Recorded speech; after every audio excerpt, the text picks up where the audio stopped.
Hey YouTube, Electric Adventures here with the next in my Electric Adventures The Games.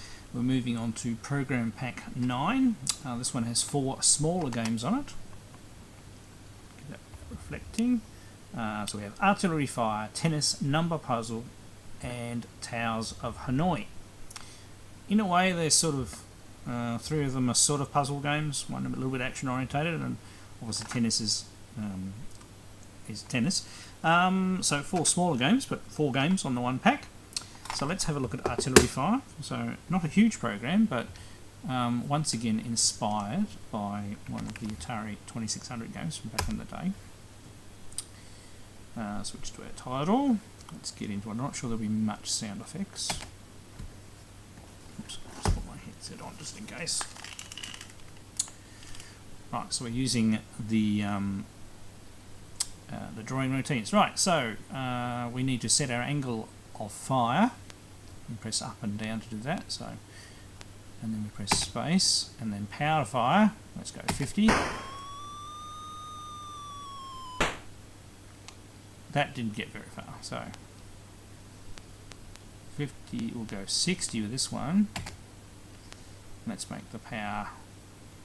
See how far up we can go. 110. How about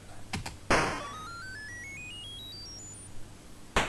Okay, so if you go off the top of the screen, doesn't count either. So we won't overdo the angle. Go. Ooh, we're gonna make it over. Yes. Okay. Cool. Okay, so learning by the other player, which is me. Obviously you can play this 2 players or you can play it by yourself like I'm doing here.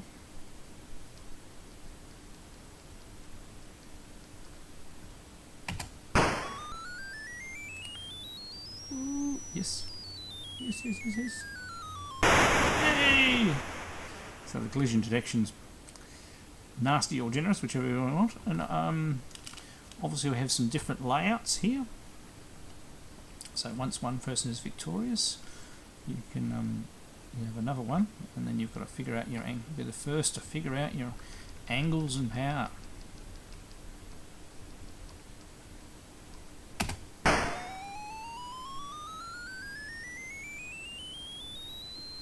Nope. Oh, and there's different wind as well, just to make things harder. And we're at different levels.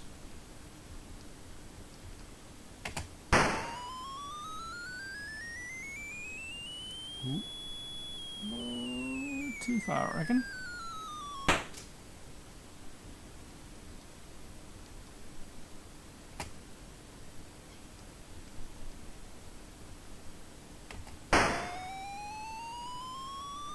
A bit light.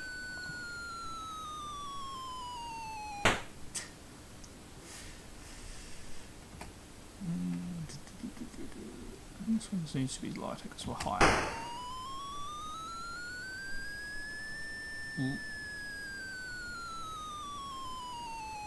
Yeah, spot on. So it's a fun little game. Oh, -3. So yeah, you've got different random wind directions. There's lots of different hill layouts that I've got in it and everything like that. But there's not a lot of code. So a fun little game. So I'll get set up and we'll go and have a look at the source code. Okay, welcome back. Loaded here now. You'll be surprised at how short this one is. So let's list this one. And I think this is the shortest one I've shown you. So it is only 26 lines long in total. So it shows you what you really can achieve with MSX and Spectravideo Basics. So let's have a look at the start. Okay, so fair bit in 5 lines. So a normal clearing some room, setting to colour screen mode, making all our variables integers, thus making everything run faster, declaring our random function and opening our handle to the screen so we can put text on it. Line 20, we set the colours again for some reason. We define all the variables as single precision. Obviously a bit too much cut and paste and putting stuff in there. I probably didn't need to do that integer and then to single precision. we dim some arrays. There are only two-part arrays, so S, X and Y. And we define our random function for a second time. Definitely some bad cut and paste for me back in the day. So this whole program could have been a 25-line program, not a 26-line program. Line 30, clear our screen. Preset sets the cursor of where you're going to either draw or write next. Color 9, we put artillery fire into a string and we print that to that spot. We set the point 1 pixel away and we put the same string again, which makes larger, thicker text written over the top of each other. Works quite well. We've only got a couple of little teeny tiny sprites, and we're not using data this time. We actually define them.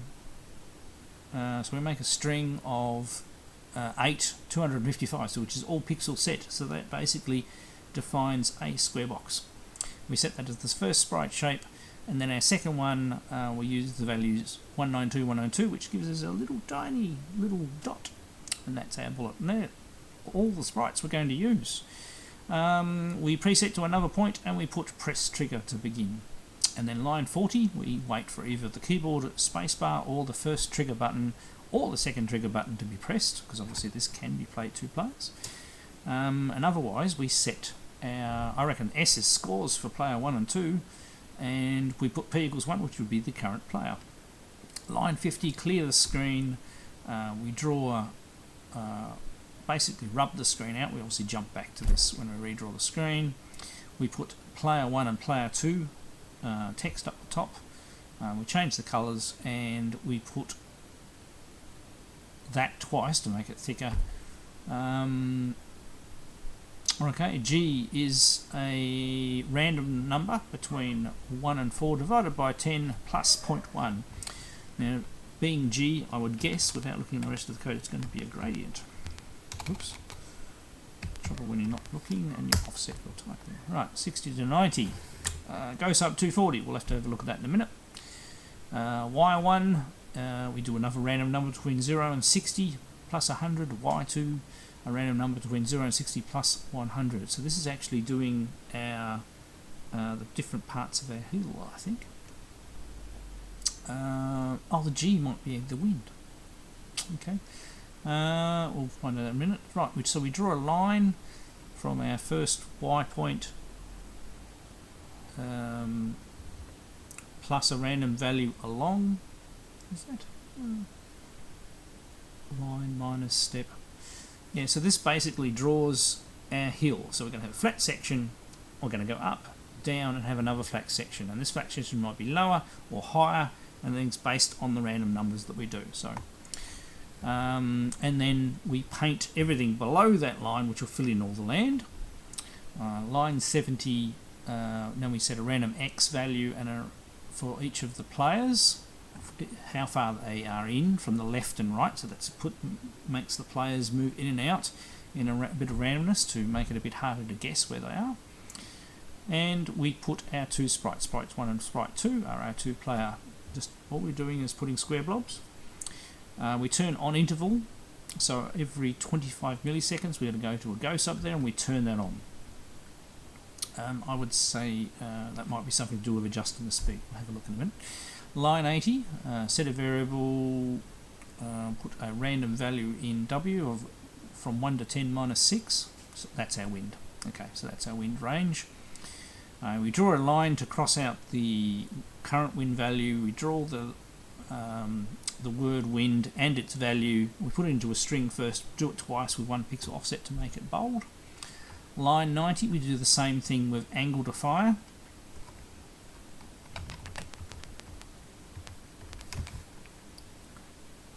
Ooh, just sweet. Right, so line 100, we clear out our box where our currently entered angle is, and we wait for any stick direction changes, and we change our angle value up and down.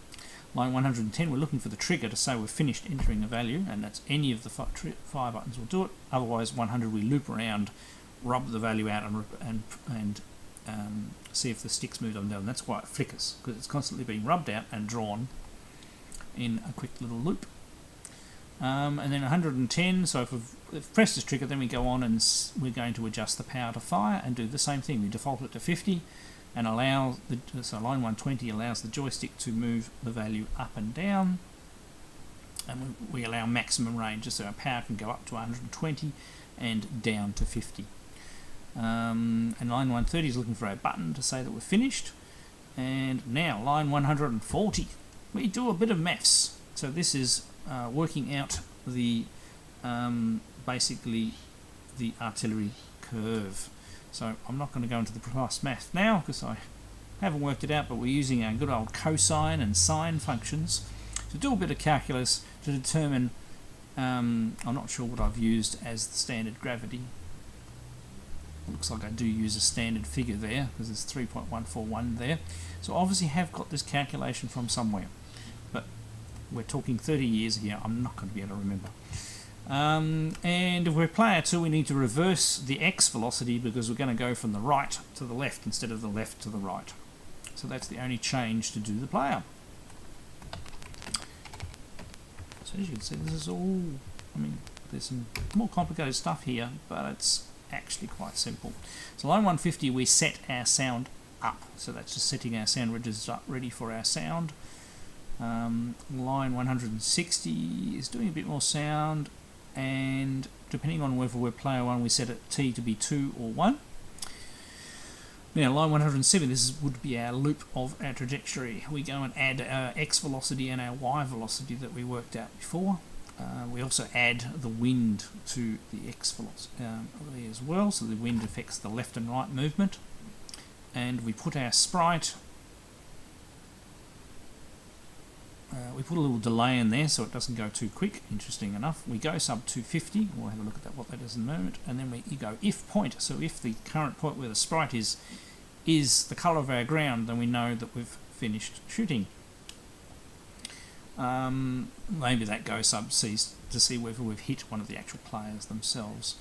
Line 180, and so if we haven't hit the ground or we haven't gone off the top of the screen or the right or left hand side of the screen, then we go around at 170. So the whole main loop is this one line.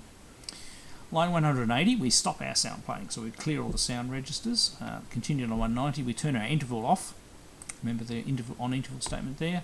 And we quickly get rid of the bullet by using the V-poke. I only have to change one thing. Plus player equals 0, so I think it makes the player that got hit disappear. And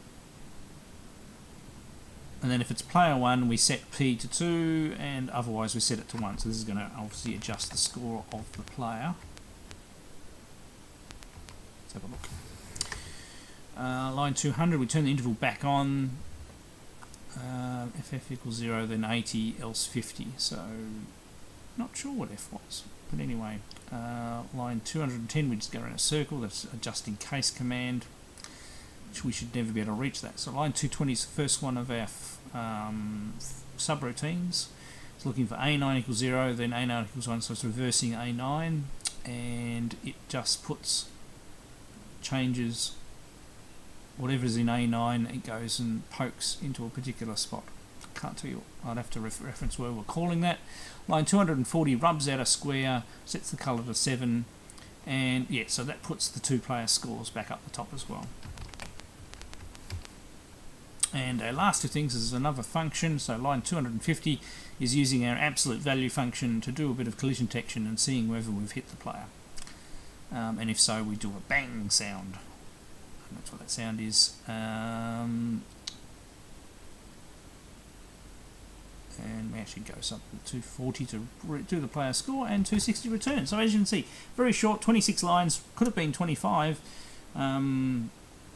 Maybe even some wiggle room to even chop another one off there. So a very short and simple program that actually makes quite a fun game, and is reminiscent of a game that I probably played on some of the other early computers back in the day, probably the TRS-80, and also there was an artillery duel game for the Atari 2600 that I remember playing. I don't actually think I've got that for the Atari 2600 though. Alright, I thoroughly enjoy doing these Electric Adventures the Games videos because it's good looking back at the stuff I did way back then. So 3 more to go on this program pack, so I'll be back with another episode of this soon. I'm Electric Adventures, thanks to all my subscribers, thanks for watching, and I'll catch you next time.